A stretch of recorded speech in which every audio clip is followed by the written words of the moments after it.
Hello, I'm JP King, and this is 25 sites within 25 miles of Rockville, Maryland. This week's site is the Maryland State House in Annapolis, Maryland. Full disclosure, this is a few more than 25 miles from Rockville, but it is well worth the drive. The state legislature office is 120,000 square feet, and the height of the dome is 181 feet. The Maryland State House is the oldest state capitol in the U.S., being used continuously for legislative purposes in our country. It is also the only state house to have served as the nation's capital. Our U.S. Congress met in the old Senate chamber here from November 1783 to August 1784. It was during this time that General George Washington came before Congress to resign his commission as Commander-in-Chief of the Continental Army, and the Treaty of Paris was also ratified here, marking the official end of the Revolutionary War. The State House is where the Maryland General Assembly convenes for 3 months each year to carry out the business of governing Maryland. In the elected leadership of the state, the governor, lieutenant governor, speaker of the House of Delegates, and president of the Senate all have their offices here. The main areas of the first level include the Grand Rotunda, where visitors stand in awe at the 181-foot high dome, the grand staircase to the office in the gallery level, and George Washington's original speech resigning his commission as Chief of the Continental Army. The State House was built between 1772 to 1779, but the dome was added between 1785 and 1794. It is the largest wooden dome in North America, and it was built entirely without nails. Touring the State House, the Old House, and the Senate chambers are set as a museum to depict our state's history. The new House and Senate chambers are where business is done today. The arrangement of the furniture in the old Senate chamber reflects the way the room looked on December 23, 1783, according to carefully researched protocols for important congressional events in the late 18th century.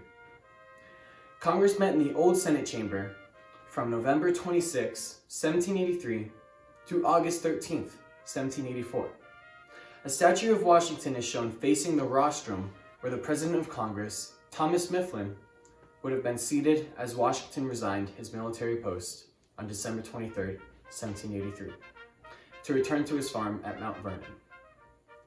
Above Washington is the figure of Molly Rideout, watching from the ladies' balcony, as women were not allowed to be present on the Senate floor at that time. Molly Rideout's description of the event in a letter to a mother is one of the few first-hand accounts of this historic ceremony. Every year, on President's Day, the Maryland Senate holds a special celebration of Washington's birthday in the old Senate chamber. The old House of Delegates chamber is across the hall from the old Senate chamber. It is arranged to look how it would in the late 19th century, using photographs and documents found at the Maryland State Archives. Two monumental paintings in this chamber were both painted in the 19th century by Francis Blackwell Meyer. The planting of the colony of Maryland, showing the first colonists celebrating their safe arrival in Maryland in 1634, and the burning of the Peggy Stewart, depicting Maryland's own Tea Party in 1774, a year after the well-documented Boston Tea Party. A display in the Old House Delegates Chamber focuses on the expansion of rights in Maryland in the 19th century, including the right for Jews to hold public office, the abolition of slavery in Maryland, and the writing of the state constitution. New bronze figures of Harriet Tubman and Frederick Douglass were unveiled here on February 10, 2020, at a joint session of the Maryland General Assembly. Both were born in Maryland and devoted their lives to achieving the abolition of slavery. This room highlights and interprets the many important events that took place in the State House and Maryland history in the 19th century. The new section of the building was built between 1902 and 1905. This is where you see the grand staircase to the office level and our lawmakers' offices and the visitors' galleries. Edwin White's paintings of Washington resigning his commission, which was painted for the Maryland General Assembly in 1858, is displayed here. From early January to mid-April, Maryland senators and House of Delegates work in these offices and meet in the new Senate and House chambers. Both the Senate and House of Delegates chambers display skylights in carefully selected marble in red and gold to represent the colors of the Maryland flag. The Italian marble on the walls here is an unusual rust and black coloring, chosen for the gold and black of the Maryland state flag. Woven into the carpet of the Senate chamber is the Great Seal of 1648. This is where 47 senators, one from each of Maryland's legislative districts, meet every year for 90 calendar days. Beginning on the second Wednesday in January, the Senate chamber displays portraits of William Paca, Thomas Stone, Charles Carroll, and Samuel Chase, who are the 4 Marylanders who signed the Declaration of Independence.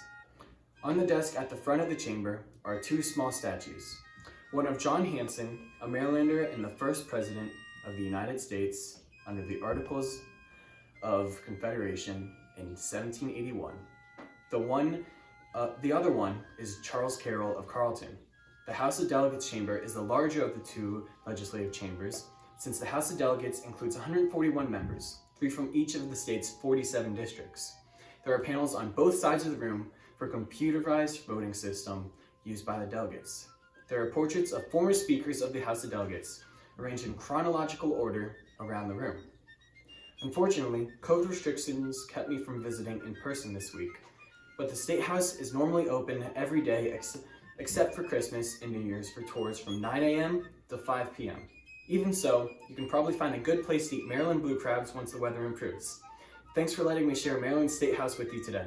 I'm JP King, and this is 25 sites within 25 miles of Rockville, Maryland. See you next week.